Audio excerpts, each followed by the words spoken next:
tentunya saya ingin mengucapkan terima kasih kepada ahli yang berhormat yang telah menyentuh tentang agenda kerjasama politik dalam ucapan perbahasan pada Dewan kali ini. Dan sudah tentunya perpaduan dan penyatuan kerjasama antara parti-parti Melayu Islam ini adalah menjadi hasrat dan harapan kita untuk berhadapan dengan cabaran-cabaran yang mendatang.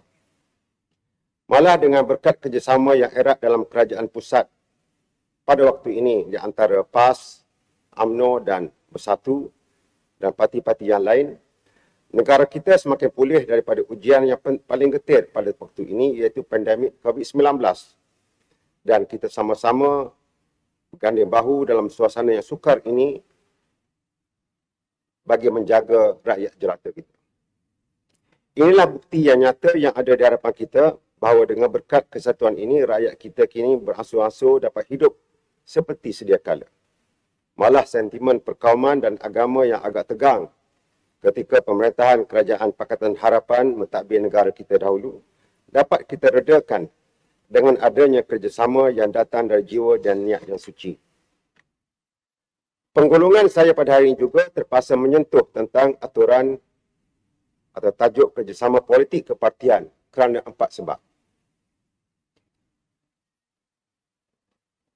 Pertama, kerana ianya dibangkitkan oleh ahli yang berhormat. Kedua, kerana ianya berkait dengan kepentingan rakyat Terengganu yang inginkan keharmonian dalam masyarakat. Ketiga, ianya juga berkait dengan kelancaran jentera pentadbiran dan kaedah penyampaian yang lebih efektif sekiranya kerjasama wujud di tahap optimum. Keempat, kerana apa jua yang berlaku di peringkat persekutuan adalah juga berkait dengan kita di negeri Terengganu ini. Pada waktu ini kita bercakap tentang penyatuan ummah dan kerjasama politik. Sudah tentu satu hakikat yang tidak dapat kita nafikan ialah bahawa kita semua ada kelemahan. Kita harus melihat bahawa sekiranya kita gagal berpakat, gagal berbincang, ianya adalah kerana kelemahan kita juga, tidak orang lain.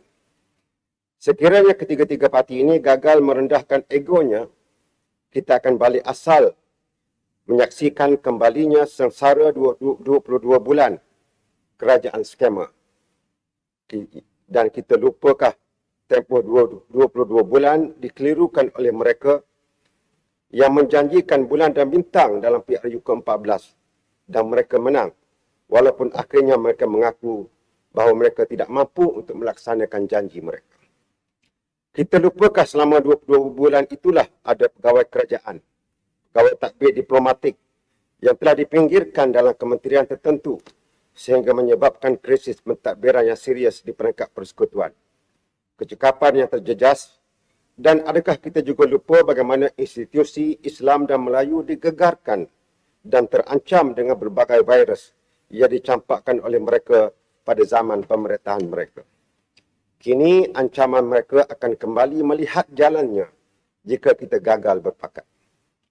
Bayangkan ahli-ahli yang berhormat sekalian, semua perkara ini berlaku dan hiruk pikuknya di peringkat persekutuan adalah kerana cita-cita orang tertentu sejak akhir 1990-an yang mengheret rakyat menjayakan cita-cita peribadi ingin menjadi Perdana Menteri dengan mengadakan persepakatan dengan sesiapa sahaja asalkan cita-cita beliau untuk menjadi Perdana Menteri dapat dicapai.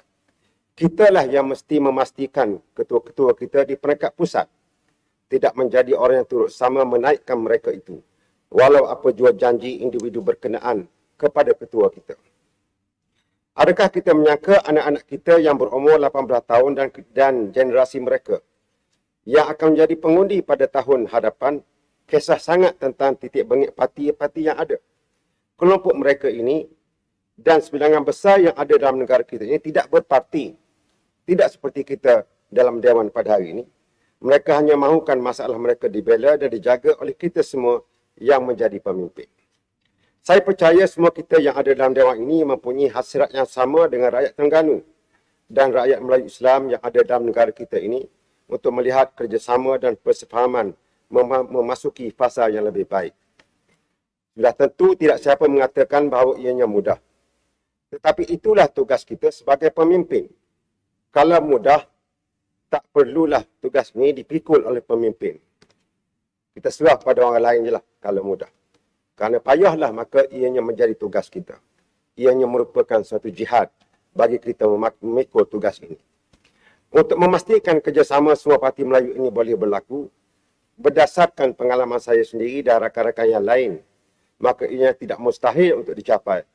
Kuncinya kena duduk dan bincang. Saya beri satu contoh, di mana saya sendiri terlibat secara langsung, iaitu perbincangan untuk membentuk kerjasama 3 parti dalam PRN Melaka, Pilihan Raya Negeri Melaka. Di mana dari peringkat awalnya berjaya menemui jalan penyelesaian setelah pertemuan 3 parti berjaya diadakan. Dan pertemuan 3 parti ini, saya sebut di sini, telah mendapat mandat daripada ketua parti masing-masing. Diadakan pada Rabu 27 Oktober dan kehadiran pula bukan calang-calang level ataupun tingkat level timbalan presiden, naib presiden, Setiausaha Agung, ahli majlis kerja tertinggi, di mana pada pertemuan Rabu 27 Oktober, 5 orang wakil daripada UMNO, 2 orang daripada PAS, 2 daripada Bersatu. Kali kedua bertemu lagi kami pada Jumaat 29 Oktober, 6 orang wakil daripada UMNO, 2 daripada PAS, 3 daripada Bersatu. Di mana pada peringkat itu beberapa persetujuan telah dicapai dan cadangan pre-election agreement dirangka untuk kerjasama berlaku untuk pilihan raya negeri Melaka. Pun begitu, langit tidak selalu cerah. Rabu 3 November, pasukan perunding dalam kekecewaan dimaklumkan bahawa ada seorang ketua parti yang akhirnya tidak bersetuju dan tetap mahu 3 penjuru. Memang semua kecewa. Tapi apa nak buat, sikap Abang Long inilah yang mengganggu kerjasama sesama kita. Apa yang perlu ialah semua pihak berlapang dada, ikhlas dan mampu untuk mengelakkan dari mempunyai beberapa ciri yang boleh merosakkan usaha. Dan antara ciri yang boleh merosakkan usaha, perbincangan, kerjasama kelompok kita ini ialah yang pertama, sikap Abang Long dalam apa jua perundingan.